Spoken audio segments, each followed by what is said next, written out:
దేవుని మాటలు. విశ్వాసురాలైన తల్లికి కావాల్సిన 10 లక్షణాలు చెప్తున్నాను. మొట్టమొదటిది విశ్వాసం.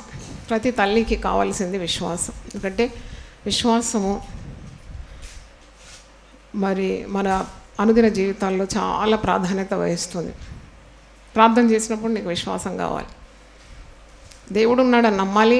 దేవునికి చేసిన మొరలకు జవాబు వస్తుందని కూడా నమ్మాలి. ప్రార్థన ఆలకిస్తాడు, ప్రార్థనకు జవాబు ఇస్తాడని నమ్మాలి.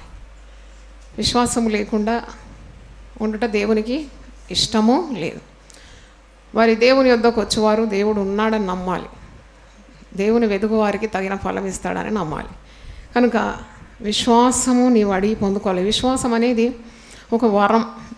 Faith is a gift of the spirit. ఆత్మ వరాల్లో 9లో ఒకటి చాలా ప్రాధాన్యత వహించేది విశ్వాసం. అంటే నీ కుటుంబం కొరకు నువ్వు ప్రార్థన చేసేటప్పుడు, నీ పిల్లల కొరకు ప్రార్థన చేసేటప్పుడు గొప్ప విశ్వాసం కలిగి ఉండాలి. అనుమానం కలిగి ఉండకూడదు. అంటే దేవుడు ఏదైనా చేయగలడు, ఎంతైనా చేయగలడు అనే నమ్మకం నీకు ఉండాలి. ఈ విశ్వాసం నీ బిడ్డలకు అంటుకుంటుంది. ఈ విశ్వాసం నీ భర్తకు అంటుకుంటుంది. విశ్వాసం అంటే ఒక అజ్ఞానం మాట అంటుకుంటుంది అన్నమాట.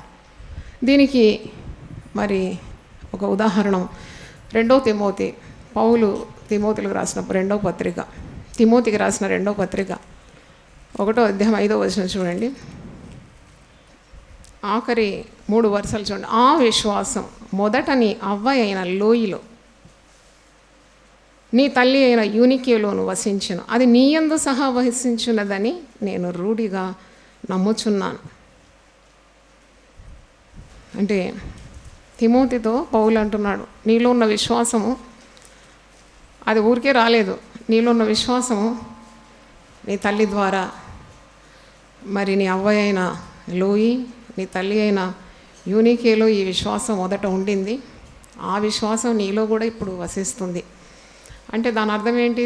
అవ్వ అయిన లోయి, తల్లి అయిన యూనికేలో ఉన్న విశ్వాసము తిమోతిలోనికి వచ్చిందని అర్థం. అంటే మనము ఎంత విశ్వాసం కలిగి మన జీవితాల్లో ఉంటామో ఆ విశ్వాసం మన బిడ్డలు కూడా మరి అభ్యసిస్తారు. ఆ విశ్వాసం వారికి కూడా అది అంటుకుంటుంది. కాబట్టి తల్లి ప్రార్థన చేయాలి, వాక్యం చదవాలి. మరి తన మనవులు దేవునికి తెలియజేసినప్పుడు విశ్వాసం కలిగి ఉండాలి. అంటే అనుమానంతో ఏ మాట పలుకొద్దన్నమాట. తన నోరు ఒక జీవ పూటగా ఉండాలి. చీకటి మాటలు ఎప్పుడు పలకకూడదు. Negative words పలకకూడదు. గొప్ప దేవుడు మనకు ఉన్నాడు, తప్పకుండా ఈ కార్యం నెరవేరుస్తాడని చెప్పాలి. అంటే ఇది అవుతుందో ఇది కాదో అని అనుమానం కూడా వ్యక్తం చేయొద్దు. ఎందుకంటే we believe in a great God. విశ్వాసము మరి దేవుని వాక్యం చదవడం ద్వారా వస్తుంది, దేవుని మాటలు వినడం ద్వారా వస్తుంది.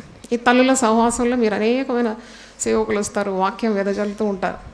వినటం వల్ల నీకేం కలుగుతుంది? విశ్వాసం కలుగుతుంది. మరి యేసు గురించిన మాట వినటం వల్ల నీకు విశ్వాసం హృదయంలో కలుగుతుంది. కనుక భయం ఉంటే దాన్ని తొలగించుకోవాలి. విశ్వాసం ద్వారా భయాన్ని తరిమేయాలి. ఈరోజు ఉదయం నిద్రలో ఒక వాక్యం నాకు గుర్తొచ్చింది. అంటే ఏదో దానికో నిద్రలోనే భయపడుతున్నాను, భయం వచ్చేసింది. వెంటనే పరిశుద్ధాత్ముడే ఒక వాక్యాన్ని నాకు గుర్తు చేస్తున్నాడు. అంటే మన శరీరాలు నిద్రావస్థలో ఉన్న ఆత్మ ఎంత చురుగ్గా ఉంటుందని అనిపించింది నాకు. 34వ కీర్తన 4వ వచనంలో ఒక మాట ఉంది కదా, నేను యెహోవా యొద్ద విచారణ చేయగా నా కలిగిన భయములన్నిటిలో నుండి ఆయన నన్ను తప్పించాను. 34:4 చూడండి. నేను యెహోవా యొద్ద విచారణ చేయగా ఆయన నాకు ఉత్తరం ఇచ్చాను. నాకు కలిగిన భయములన్నిటిలో నుండి ఆయన నన్ను తప్పించాను. నీకు భయము కలగగానే వెంటనే ప్రార్థన చేసి విశ్వాసంతో నమ్మాలి, దేవుడు నీకు సహాయం చేస్తాడని. తల్లులు చాలామంది పిల్లలు బైక్ తీసుకొని బయటికి వెళ్ళినారు, తిరిగి వస్తారా, చస్తారా, లేక భర్త పెడదారిలో వెళ్ళిపోతాడా, కుటుంబం పాడవుతుందా, పిల్లలు దుర్మార్గులు అవుతారా, ఇలాంటి తలంపులు అస్సలు విశ్వాసీలైన తల్లులకు ఉండకూడదు. నీతిమంతుడు విశ్వాస మూలమున బ్రతుకుతాడు అనమాట. దాన్ని just shall live by faith అంటే ఇలాంటి తలంపులు కూడా నువ్వు మరి నీ మదిలో ఉంచుకో. దాన్ని గెంటి వేయాలి, విశ్వాసంతో గెంటి వేయాలి. ఒక చీకటి గదిలో స్విచ్ చేయగానే ఏమవుతుంది? అక్కడ చీకటి ఉంటుందా? ఉండదు. ఆ వెలుగు ఏం చేస్తుంది? చీకటిని తరిమేస్తుంది. అలాగూ దేవుని వాగ్దానాలు, దేవుని మాటలు నీ మదిలోకి తీసుకొని వచ్చి నీ భయాలన్నీ కూడా గెంటి వేయాలి. దేవుని నమ్మాలన్నమాట. ఎందుకంటే నువ్వు దేనికి ఎక్కువ భయపడతావో అది నీ జీవితంలో రంగు రూపం దాల్చుకొని వచ్చేస్తుంది అన్నమాట. యోబు కూడా అంటాడు కదా, నేను దేనికి భయపడుతునో అదే నా మీదికి వచ్చి ఉన్నది. భయపడొద్దు అన్నమాట, దేనికి భయపడొద్దు. దేవుడు ఉన్నాడు, నేను దేవుని బిడ్డను, నేను నా కుటుంబం దేవుని అరచేతిలో చిక్కబడినాం. అంతే. విశ్వాసం ఉండాలి, ఎప్పుడు విశ్వాసం ఉండాలి. ఆ విశ్వాసము వృద్ధి చేయమని దేవుణ్ణి అడగాలి. విశ్వాసము మరి ఒక్కొక్కరికి ఒక్కొక్క పరిమాణంలో ఇవ్వబడుతుందని వాక్యంలో ఉంది. నీకు ఎక్కువ పరిమాణంలో విశ్వాసం కావాలంటే బాగా దేవుణ్ణి అడగాలి, దేవుడు నాకు విశ్వాసం దయచేయి. విశ్వాసం అనున్నది నిరీక్షింపబడు వాటి నిజస్థానం, అదృశ్యమైనది ఉన్నవనుటకు రుజువైంది. అంటే నువ్వు చూడకుండా నేను నమ్ముతున్నావు అన్నమాట. గొప్ప దేవుడు ఉన్నాడు, నా బిడ్డలను బాగు చేస్తాడు, నా భర్తను బాగు చేస్తాడు, నా ఇంటిని బాగు చేస్తాడు, నేను అడిగినవి నాకు ఇస్తాడు, నేను కోరినవి నాకు దయచేస్తాడని విశ్వాసం, నమ్మకం. ఆయనను ఆశ్రయించిన వారందరూ ధన్యులు. దేవుని స్తోత్రం, hallelujah. Blessed are those who trust him. ఇది మనం ఇక్కడ ఎందుకు వచ్చినామంటే ఆయనను ఆశ్రయించడానికి వచ్చినాం, నమ్ముతున్నాం అన్నమాట. ఇలాగూ అందరం కలిసి కూడుకొని ప్రార్థన చేస్తే దేవుడు మనవి వింటాడు, మన కుటుంబాలు బాగుపడుతుంది, మన బిడ్డలు రక్షణ మార్గంలో వస్తారనే విశ్వాసంతో వచ్చినాం. కనుక నీవు నమ్మిన ఎడల దేవుని మహిమను తప్పకుండా చూస్తావు. దేవుని స్తోత్రం. నమ్ముట నీ వలనైతే నమ్మువానికి సమస్తము కనుక మొట్టమొదటిది విశ్వాసం, అడిగి పొందుకోవాలి. రెండవది చూడండి, రెండవది ప్రతి స్త్రీ కూడా ఒక విశ్వాసరాలైన తల్లి జ్ఞానం అడగాలి దేవుని దగ్గర నుండి. తన కొరకు మాత్రం కాదు, తన భర్తకు అడగాలి జ్ఞానం, తన పిల్లల కొరకు జ్ఞానం అడగాలి. అంటే ఈ లోకంలో జ్ఞానము కలిగి మనం బ్రతకాలి కదా. జ్ఞానం అంటే దాని నిర్వచనం సామెతల గ్రంథంలో ఉంది, యెహోవా యందు భయభక్తులు కలిగి ఉంటే జ్ఞానము నాకు మూలం. అంటే దేవుని యందు భయభక్తులు కలిగి నువ్వు చెడుతనాన్ని విసర్జించి ఏ చిక్కుల్లో చిక్కుకోకుండా సురక్షితంగా యేసు రక్తంలో నువ్వు పొదగబడి ఈ పాప ప్రపంచంలో చక్కగా నడవగలుగుతున్నావంటే దేవుని జ్ఞానము నీకు ఉన్నది.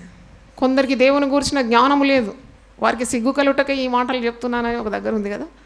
అంటే దేవుని గురించిన జ్ఞానం నిన్ను ఈ పాప ప్రపంచంలో ఏ మాలిన్యం అంటకుండా నిన్ను భద్రంగా నిన్ను నీ కుటుంబాన్ని ఏం చేస్తుంది? కాపాడగలుగుతుంది. జ్ఞానం కలగాలి. జ్ఞానం లేక ఎన్ని కుటుంబాలు పాడైపోయింది. నిన్నటి రోజు కూడా ఒక కుటుంబం వచ్చింది, చిన్న పిల్లలు ఇద్దరు, ఆహారం లేకుండా మాడిపోయి ఎంతో నీరసించున్నారు ఆ పిల్లలు, ఆ భర్త, భార్య. మంచి ఉద్యోగాలు ఉన్నాయంట వాళ్ళకు, ఎక్కడో గుంటూరు ఎక్కడో వారి ఊరు. ఆమె చిట్టీల వ్యాపారం చేసిందంట. చిట్టీల వ్యాపారం చేసి మరి డబ్బులు అందరూ ఎగ్గొట్టేసినారు. మరి ఈమె చాలామందికి డబ్బులు ఇచ్చేది ఉందంట, ఇంకెవరో ఈమెకి ఇచ్చేది ఉందంట. మొత్తానికి ఆమె ఉద్యోగాలు కూడా వదిలిపెట్టి అక్కడ బ్రతకడానికి వీలు లేకుండా హైదరాబాద్కి వచ్చినారు. హైదరాబాద్లో బ్రతకడం సులభమేనా? నేను మీకు ఎంతగానో సహాయం చేయగలను, ఒక పూట ఆహారం పెట్టగలను, కొద్దిగా డబ్బు ఇవ్వగలను, కానీ మీరు చేసిన పని ఎంత బుద్ధి లేని పని. చూడండి, దేవుని భయం ఉంటే దేవుని జ్ఞానం ఉంటుంది. ఆ జ్ఞానం ద్వారా ప్రతి కీడు నుండి నీవు విడిపింపబడుతున్నావు. దేవుని స్తోత్రం, హల్లెలూయా. నీ కాలు చిక్కబడకూడనట్లు యెహోవా నీకు ఆధారం అవుతాడంట. దేవుని స్తోత్రం. అన్ని కుటుంబాలు ఇలా పాడవుతుంది. తెలివి లేక సంతకాలు పెడతారు. అప్పుడు తెలివి కలిగిన భార్య వెనుకుండి చెప్పాలి, అయ్యా నువ్వు సంతకం చూడకుండా పెట్టొద్దు. భర్త ఒక అడుగు తప్పుడు అడుగు వేస్తే వెంటనే తెలివి కలిగి జ్ఞానం కలిగి దైవ భయం కలిగిన స్త్రీ సరి చేసుకోవాలన్నమాట. పిచ్చి పిచ్చి సంతకాలు పెట్టి జీవితం అంతా కూడా మరి అలాగూ షూరిటీ గ్యారంటీలు నిలబడినందుకు జీతాలన్నీ పోయి ఇంటికి ఖాళీ చేతులతో వస్తారు. చూడండి, కుటుంబం యొక్క స్థితి ఎంత దిగజారిపోతుంది. కానీ ఒక జ్ఞానం కలిగిన స్త్రీ, ఆమె జ్ఞానము కలిగి తన నోరు తెరచును. చప్పట్లు కొట్టి దేవుని స్తుతించు. ఆమె జ్ఞానం కలిగి నోరు తెరుస్తుందట. కృపగల ఉపదేశం ఆమె బోధిస్తుందట. ఆమె నోరు తెరిస్తే కృపతో కూడిన ఉపదేశం. భర్తతో ఎలా మాట్లాడాలి, పిల్లలతో ఎలా మాట్లాడాలి, ఎడాపెడా మాట్లాడదనమాట. ఆలోచించి నోరు తెరిచి మాట్లాడదు. ప్రతి మాట కూడా విలువైంది, బరువైంది. ఆమె మాటలు మరి కుటుంబానికి క్షేమం కలుగజేస్తుందట, పిల్లలు మంచి మార్గంలో రావడానికి. అందుకే సామెతలు 1:8 నీ తల్లి చేయు బోధను నీవు తృణీకరించు. అంటే తల్లి బోధ చేస్తుంది కదా, తల్లి ఉపదేశిస్తుంది జ్ఞానం కలిగి. తర్వాత ఈ తల్లి ఏం చేయాలంటే జ్ఞానం కొరకు అడగాలి, పొందుకోవాలి. పరిశుద్ధ గ్రంథంలో నేను చదివినంత మట్టుకు దేవునికి చాలా ఇష్టం జ్ఞానం అడగడం. అందుకే అంటాడు యాకోబు 1:5 మీలో ఎవరికైనా జ్ఞానం ఉంటే నన్ను అడగండి, నేను ఎవరిని గద్దెంపక అందరికీ ఎలాగిస్తాను, ధారాళంగా ఇచ్చేది జ్ఞానం. ప్రేమ అడిగితే కుమ్మరిస్తాడట, బలం అడిగితే కూడా ఇస్తాడు, కానీ జ్ఞానం అడిగితే ధారాళంగా నేను ఇస్తానని యాకోబు 1:5. కాబట్టి నీ పిల్లల కొరకు జ్ఞానం అడగాలి. దేవుడు నా బిడ్డలకు జ్ఞానం దయచే, నా భర్తకు జ్ఞానం, నాకు జ్ఞానం దయచేయమని ప్రార్థన చేయాలి. బుద్ధి జ్ఞాన సర్వ సంపదలు ఆయన యందు గుప్తములైనది. దేవుని స్తోత్రం, hallelujah. In him are hidden the treasures of wisdom. ఆయనలోనే గుప్తములైనది, నువ్వు అడిగి పొందుకోవాలన్నమాట. జ్ఞానం అడగాలి. దేవుడు జ్ఞానం అడిగితే ధారాళంగా ఇస్తాడు. యెహోవా యందు భయభక్తులు జ్ఞానమునకు మూలం. యెహోవాయే జ్ఞానం ఇచ్చేవాడు. యెహోవా ఆత్మ జ్ఞాన వివేకము గల ఆత్మ. కొందరు నేను నా పరిశుద్ధాత్మ నింపబడినానంటారు, తెలివి లేకుండా పనులు చేస్తూ ఉంటారు. కానీ పరిశుద్ధాత్మతో నింపబడిన స్త్రీ చాలా జ్ఞానం కలిగి ఉంటుంది. ఎందుకంటే యెహోవా ఆత్మ ఎలాంటిది, జ్ఞాన వివేకము గల ఆత్మ, తెలివియు వివేచనయు పుట్టించు ఆత్మ. కనుక పరిశుద్ధాత్మతో నింపబడిన స్త్రీ అంటే నీకు చాలా మొట్టమొదట నీ లక్షణం అంటే చాలా జ్ఞానం కలిగి ఉంటావు, జ్ఞానం కలిగి మాట్లాడతావు, జ్ఞానం కలిగి నోరు తెరుస్తావు, జ్ఞానం కలిగి ప్రవర్తిస్తావు. ఇంట బయట ఉద్యోగ స్థలంలో యు బిహేవ్ వెరీ వైజ్లీ. మరి అట్టి జ్ఞానము దేవుని యొద్ద నుండి నీవు పొందుకోవాలి. జ్ఞానవంతురాలు ఇల్లు ఏం చేస్తుందట, కట్టుకుంటుందట. 3 రాళ్ళు అయితే తన చేతులతో తన ఇల్లు ఊడబెరికేస్తుంది. జ్ఞానం కలిగి కాపురం చేయాలంటారు కదా. ఒక స్త్రీ జ్ఞానం కలిగి ఉంటే తన ఇరుగు పొరుగు వారితో ఎలా ఉండాలి, బంధువులతో ఎలా ఉండాలి, ఆడపడుచులతో ఎలా ఉండాలి, అత్తమామలతో ఎలా ఉండాలి. ఈరోజు ఇప్పుడే సాయంత్రం ఒక ఫోన్ వచ్చింది.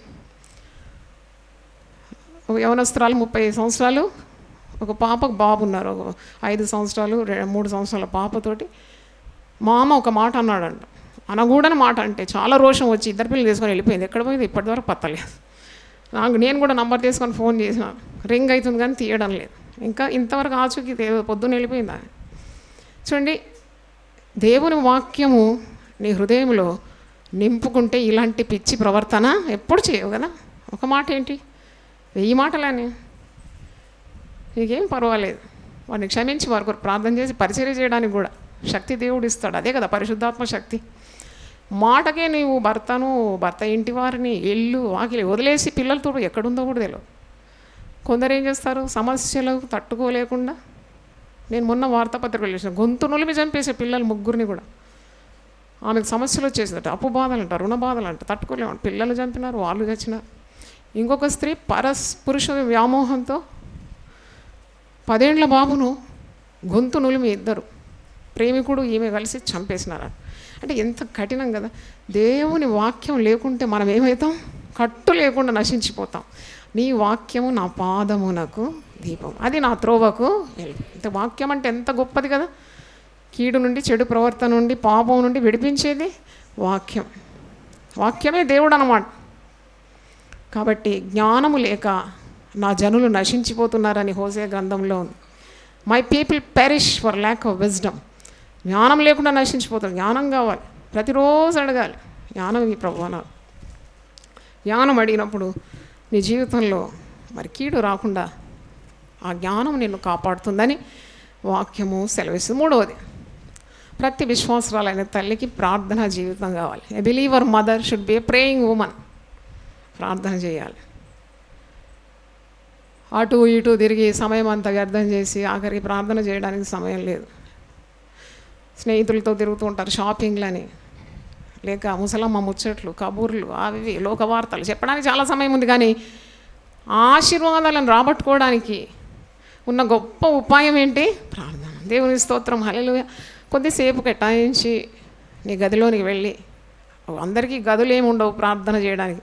అయినా నీ హృదయంలో నువ్వు ఎప్పుడు ప్రార్థన మరి ఒక ధూపంగా నీ గుండె నుండి రావాలి.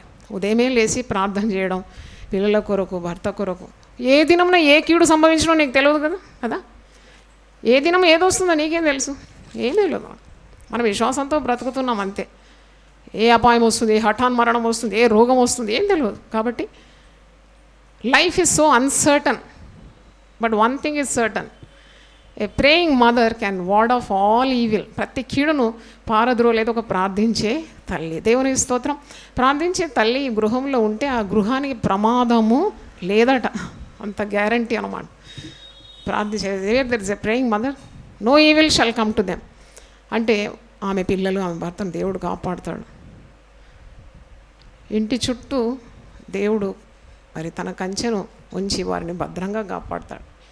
ప్రార్థన జీవితం అది కూడా అంటుకుంటుంది. ముందు చెప్పాను కదా, విశ్వాసం నీలో ఉంటే అంటుకుంటుంది, ప్రార్థన ఉంటే కూడా అంటుకుంటుంది.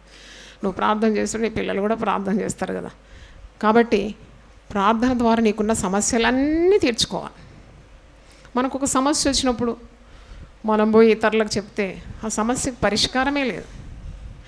సమస్య వచ్చినప్పుడు బంధువుల దగ్గర పోతే దానికి పరిష్కారం లేదు. చాలా చులకనైపోతాం. మన సమస్యలు ఇతరులకు వివరిస్తే we become very cheap in their sight. అదే సమయంలో నీ భారము దేవుని మీద మోపినప్పుడు నీ సమస్యలు దేవుని సన్నిధిలో పర్వతములు మైనంలా కరిగిపోయినట్టు కరిగిపోతుందట. దేవుని స్తోత్రం. నా సన్నిధిలో పర్వతములు కరిగినట్టు మైనం వల్లే కరిగజేస్తానని అంటున్నాడు. అగ్నికి గచ్చ పొదలు కాలినట్టు మీ సమస్యలన్నిటిని నేను దహించి వేస్తానని 64 యెషయా గ్రంథం మొదటి 2 వచనాల్లో ఉంది. కాబట్టి మరి ప్రార్థన చేయాలి. ఏది చూసి మురిసిపోద్దండి. పిల్లలు ఎత్తు చూసి మురిసిపోకూడదు, పిల్లలు అందం చూసి మురిసిపోద్దు, భర్త ఇంత ఎత్తున్నాడని ఏం మురడానికి లేదండి. ఇవన్నీ దేవుడిచ్చిన ఆశీర్వాదాలు. కృతజ్ఞత కలిగి దేవుని స్తుతించాలి అంతే. Just thank God for everything. కానీ నీ యొక్క దృష్టి పెట్టొద్దట. తల్లి దేని మీద దృష్టి పెట్టొద్దని అన్నారు.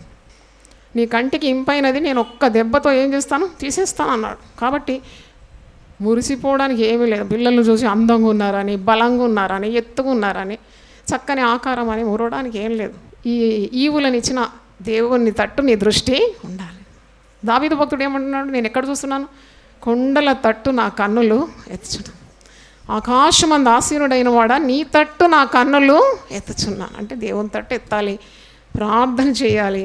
దేవుడిచ్చిన ఆశీర్వాదాలు కాపాడుకోవాలంటే ప్రార్థన తప్ప మరి ఒక మార్గము లేదు. మరి 4వది చింతను మానాల. తల్లి ఎప్పుడు కూడా చింతిస్తూ కనబడొద్దాడు. కొందరు తల్లులను చూస్తే ఎంత చింత అంటే నొసటి మీద అంతా కుచ్చులు, మూతంతా ముడిసిపోయి భారంతో ఉంటారు. అలాగుంటే పిల్లల మీద దుష్ప్రభావం అన్నమాట. నీ పిల్లలకు ఆ సెక్యూరిటీ ఫీలింగ్ నష్టమైపోతుంది, కాన్ఫిడెన్స్ పోతుంది అన్నమాట. నిన్ను చూసి నీ పిల్లలకు కాన్ఫిడెన్స్ వస్తుంది. నా తల్లిని చూసినప్పుడు నాకు ఇప్పుడు కూడా ఆ ఫోటో పెట్టుకుని ఫస్ట్ రూమ్లో నాకు ఎప్పుడన్నా కొద్దిగా మనసు బాధ ఉంటే వెంటనే నా తల్లి ఫోటో చూస్తాను. అంత ధైర్యం, ఒక పులిలాగా ఉండింది కదా. అది తల్లి ఎంత ధైర్యం ఇచ్చేది. మా సేవలో కూడా నాకు తల్లి పాఠం నేర్పి ఒకరోజు సేవ ఆరంభించిన మొదటి సంవత్సరం 10,000 అప్పయింది. అది పెద్ద కొండలాగా అనిపించింది నాకు. ఎందుకంటే నా శాలరీ అంతా సేవ కొరకు ఖర్చు పెట్టినాక డబ్బులు లేవు. పెద్ద మీటింగ్ పెట్టినాను, ఆ టెంట్ హౌస్కు మరి దానికి దేనికి కట్టడానికి డబ్బులు లేదు. ముఖమంతా ముడుచుకొని అమ్మ దగ్గర, అమ్మ పడక మీద ఉంది. అప్పుడు పడక మీద ఉన్న గొప్ప వెలుగు అనమాట ముఖం. అయితే నేను పోయి అక్కడ కూర్చున్నాను. అమ్మ అనేది, ఎందుకు చింతిస్తున్నావు, ఏమైంది అంటే, నేను ఆ కాలం 22 years బ్యాక్ సంగతి చెప్తున్నా. 10,000 నాకు 10,000 అంటే ఇప్పుడు 1,00,000 అనుకోండి. 10,000 నాకు కావాలి, నేనైతే చందా పట్టాను, నాకు డబ్బులు ఎవరు ఇస్తారమ్మా. అప్పుడు అమ్మ ఒక్కసారి గద్దించింది. ఇప్పుడు కూడా గుర్తుంది. దేవుడు ఏనుగుని ఇచ్చినాడు నీకు, తాడు ఇవ్వడా అని అడిగింది. ఏనుగు అంటే దర్శనమే ఇచ్చిన దేవుడు నీకు ఎందుకు డబ్బు ఇవ్వడు. ఎప్పుడు నువ్వు డబ్బు గురించి ఆలోచించొద్దని తల్లి నేర్పించిందన్న. ఎప్పుడు ఆలోచించదు. ఆనాడు ఏలియాకు కాకోలం ద్వారా రొట్టె మాంసం ఉదయము సాయంకాలం ఇవ్వలేదా దేవుడు? అట్లనే దేవుడు నీ పరిచర్యలో డబ్బు పంపిస్తాడు అంతే. నువ్వు ఎప్పుడు వ్యాకుల పడొద్దు, చింతపడొద్దు అన్నది ఆమె నేర్పించిన పాఠం. చూడండి, దేని గురించి చింతపడొద్దని బైబిల్లో ఉంది కదా. ప్రతి విషయం ఏం చేయాలి, ప్రార్థన చేయాలి, కృతజ్ఞతాస్తుతులు చెల్లించాలి. మరి దేవుని విజ్ఞాపన చేయాలి. అప్పుడే సమస్త జ్ఞానమునకు మించిన దేవుని సమాధానం మన హృదయాలకు తలంపులకు కావాలి ఉంటుంది. అన్యజనులైతే వీటన్నిటిని గురించి విచారిస్తారు. అందుకే మరి ఆత్మహత్యలు చేసుకుంటారు. మొన్న కూడా ఎవరో మరి చెరువులో పడ్డారు, భార్య భర్త పిల్లలు అందరూ పడ్డారంట. ఆమె బతికిందంట, భర్త చనిపోయిన పిల్లలు చనిపోయారు. ఆమె బతికి ఏం చేస్తుంది? She lost her husband, she lost her children. ఈమె కొన ప్రాణంతో కొట్టుమిట్టాడుతుందంట. చూడండి ఎంత దౌర్భాగ్య స్థితి. అందుకే పరిశుద్ధ గ్రంథం అంటుంది, మీరు ఎందుకు చింతిస్తున్నారో మీరు చింతించకండి, మీరు ప్రార్థన చేయండి, నాకు మొరపెట్టుము నేను నీకు ఉత్తరం ఇస్తాను. దేవుని స్తోత్రం, హల్లెలూయా. నీ బిడ్డ యవన బిడ్డ రక్షింపబడకుంటే కూడా నువ్వు చింతించే అవసరం లేదు. దేవుడిచ్చిన ఆశీర్వాదం దేవుడే కాపాడుతాను. ప్రార్థన చేయి. ఆగస్టిన్ అనే ఒక రౌడీ షీటర్ అంట. చెయ్యని పాపం అంటే లేదంట ఆగస్టిన్. కానీ ఆగస్టిన్ తల్లి ప్రార్థనా పర్వాలంట. ప్రార్థన ప్రార్థన ప్రార్థన, ఎప్పుడు కొడుకు కొరకు ప్రార్థన. ఎంత ప్రార్థన చేస్తుందో అంత మూర్ఖుడవుతున్నాడంట. అందరు అడిగేదంట, నువ్వు ఏం ప్రార్థన చేస్తున్నావు, నువ్వు ఎంత చేస్తుంటే వాడు మూర్ఖుడవుతున్నాడు ఏంటి? పౌలు అంటాడు కదా, నేను నమ్మిన వాణ్ణి నేను ఎరుగుదును కనుక నేను సిగ్గుపడను. దేవుని స్తోత్రం, హల్లెలూయా. నమ్మిన దేవుని నేను ఎరుగుతాను, నేను సిగ్గుపడను. అలాగే ఆమె ఒకరోజు మరి రోగగ్రస్తురాలై పడక చావు స్థితిలో ఉందంట. ఈ ఆగస్టిన్ ఎక్కడో ఉన్నాడంట, పాపుల మధ్యలో సాంగత్యం చేస్తూ. అప్పుడు ఆమె, నా కుమారుని ఒకసారి నేను చూడాలా. కుమారుని కొరకు ఎన్ని సంవత్సరాలు ప్రార్థన చేసింది కదా. కుమారుని తీసుకొని వచ్చినారండి. వాడు ఎక్కడో పాపం చేస్తూ ఉన్నాడు, చెడు సాంగత్యంలోకి తీసుకొని వచ్చి ముద్దు పెట్టి, నా కుమారుడా నేను నిన్ను పరలోకంలో కలుసుకుంటాను అన్నదంట. అంటే విశ్వాసం చూడండి, ఈమె పరలోకంలో ఈమె పోతుంది పరలోకం, కుమారుడు కూడా అక్కడ వస్తాడనే గొప్ప విశ్వాసం. ఆమె ఎట్లా కోరుకుందో అట్టే అయింది. సెయింట్ ఆగస్టిన్ అయినాడంట, పరిశుద్ధుడైన ఆగస్టిన్గా మారిపోయినాడు. అంటే ఇన్ని పాపాలు చేసిన వాడు తల్లి ప్రార్థన ద్వారా పరిశుద్ధునిగా మారాడు. Sinner becoming a Saint. అలాగే స్కాఫీల్డ్ అనే యవనస్తుడు, అలాగే ఆయన చరిత్ర తల్లి ప్రార్థన ద్వారా గొప్ప భక్తుడై స్కాఫీల్డ్ రెఫరెన్స్ బైబిల్ రాసినాడు. కనుక ప్రార్థన ఎప్పుడు కూడా నిష్ఫలము కాదు. మన ప్రయాసము ప్రభువునందు ఏనాడు వ్యర్థము కాదు. దేవుని స్తోత్రం, హల్లెలూయా. చింతించొద్దాడు. ఆ చింతతోటి ఏమవుతుంది, మన శరీరాలన్నీ పాడవుతుంది. ఇంట్లో స్త్రీ ఆరోగ్యంగా ఉండాలి, కడకడలాడుతుండాలి. ఇంటికి దీపం ఇల్లాలి కదా. ఆ స్త్రీ ఎప్పుడు ముక్కుతూ మూలుగుతూ అయ్యో అయ్యో కుయ్యో ముర్రో అంటే ఇల్లంతా చీకటి కదా. భర్త ముఖం మారిపోతుంది, పిల్లల ముఖం మారిపోతుంది, ఆ పని వాళ్ళ ముఖం కూడా మారిపోతుంది. అదే ఆ స్త్రీ నవ్వుతూ కళకళలాడుతూ సంతోషంగా కనబడితే ఆ సంతోషం కూడా అంటుకుంటుంది అన్నమాట. పని ఆమె నవ్వుతుంది, ఇంట్లో పిల్లలు సంతోషంగా ఉంటారు, భర్త సంతోషం. అందుకే అన్నమాట స్త్రీకి అంత ఘనమైన మరి విలువ పరిశుద్ధ గ్రంథంలో ఉంది, లోకంలో ఉంది. మరి ఆమె చింతించి కనబడొద్దు అన్నమాట. ఎంత టెన్షన్ ఇట్లా పెట్టుకోవద్దు. ఎందుకు పెట్టుకోవాలా? మీరు కనికరింపబడి సమయోచితమైన సహాయం కొరకు ధైర్యంగా నా కృపాసనం యుద్ధకు రమ్మన్నాడు కదా. ఇంకేంటి చింతించి? మీరు చింతించి మీ ఎత్తు మూరెడు ఎక్కువ కాదట. మూరెడు ఎక్కువ చేసుకోలేరట. చింతించి లాభం ఏమున్నది? కొందరు చింతించి తల కొట్టుకుంటారు. స్త్రీలు నాకు తెలుసు, ఇక్కడ కూడా ఉన్నారనుకుంటా. ఇక్కడ మాట రాదు కదా నాకు, ఇలా నెత్తి కొట్టుకుంటారు. కొందరు ఏం చేస్తారు, గుండె కొట్టుకుంటారు. కొందరేమో పల్టీలు కొడతారంట. విన్నా నేను, పల్టీలు ఇట్లా పిల్లలు బొర్లుతారు చూడండి, అట్లా దొర్లుకుంటారు. టెన్షన్ ఎక్కువైపోయి కొందరు గిన్నెలు ఎత్తేస్తారు. నేను ఒక ఇంటికి పోయినప్పుడు 4 బిందెలు కూడా అవుట్ ఆఫ్ షేప్ ఉంది. తెల్లగా తోమి మంచిగా మెరుస్తుంది, కానీ అన్నీ అవుట్ ఆఫ్ షేప్ ఉంటే నేను అడగాల్సి వచ్చింది. ఏదంటే ఆమె కిచెన్ నుండే నన్ను తీసుకెళ్ళేది.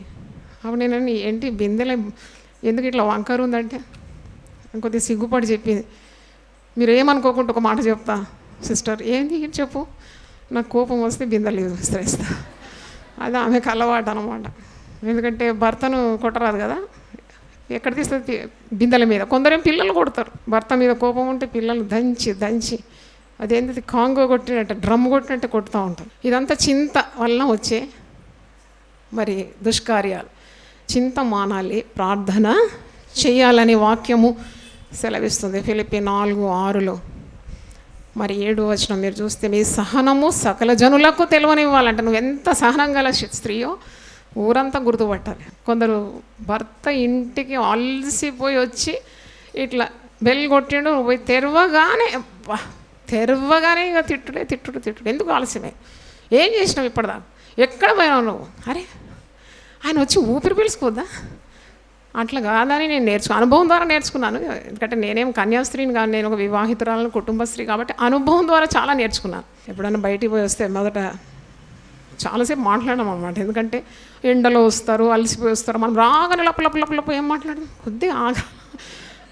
కొద్దిగా నిమ్మలంగా అయినాక ఏదైనా చెప్పాలా, అవన్నీ తెలివి అన్నమాట. ఇక నీకు అది లేదు ఇది లేదు. కొందరు స్త్రీలు ఉదయం నుండి ఒకటే మాట, లేదు రేషన్ లేదు, బియ్యం లేదు, కూరగాయలు లేదు, గ్యాస్ లేదు, అది లేదు ఇది లేదు. నీకు బుద్ధి లేదు అసలు నన్ను అడిగితే. ఇవి లేదు అది లేదు కాదు, ఉన్న వాటి కొరకు దేవుని స్తుతించాలి. ఆయన పేరేంటి? నేను ఉన్నవాడు. నాకు ఎంత ఇష్టమో ఆ పేరు. నేను ఉన్నవాడ, నేను ఉన్నావు కదా నువ్వు, నాకు అన్నీ ఉంటాయి. ఆ విశ్వాసం ఉండాలి.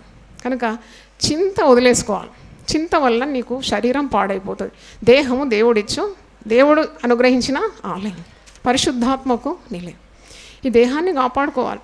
ఈ దేహం అనారోగ్యత ఇల్లంతా ఎంత కష్టం కదా. నువ్వు అనారోగ్యంగా ఉంటే, నీకు రోగం వస్తే ఇల్లు పైకి రాదు ఇక. కాబట్టి నీ శరీరం కాపాడుకోవాలి, ఆరోగ్యం కాపాడుకోవాలి. చింతించకుండా ప్రార్థన నేర్చుకోవాలి, ప్రార్థించాలి, సమస్తం పొందుకోవాలి. దేవుడు ఆశీర్వాదాలు అలాగూ ప్రార్థించే తల్లులకు ఇస్తాడు. 5వది, తల్లి ఎప్పుడు సంతోషంగా ఉండాలి. Believer mother should always be happy. Is it possible? సాధ్యమేనా? సంతోషంగా ఉండగలుగుతారా చెప్పండి? ఏమండి మీరు మాట్లాడేది? ఎట్లుంటారు సంతోషంగా? ఎన్ని సమస్యలు మాకు, ఎన్ని బాధలు, ఎన్ని ఇబ్బందులు, సంతోషంగా ఎట్లుంటారు? కానీ ఒక విశ్వాసమైన తల్లి శ్రమలో కూడా సంతోషించడానికి తరబీదై ఉంటుంది.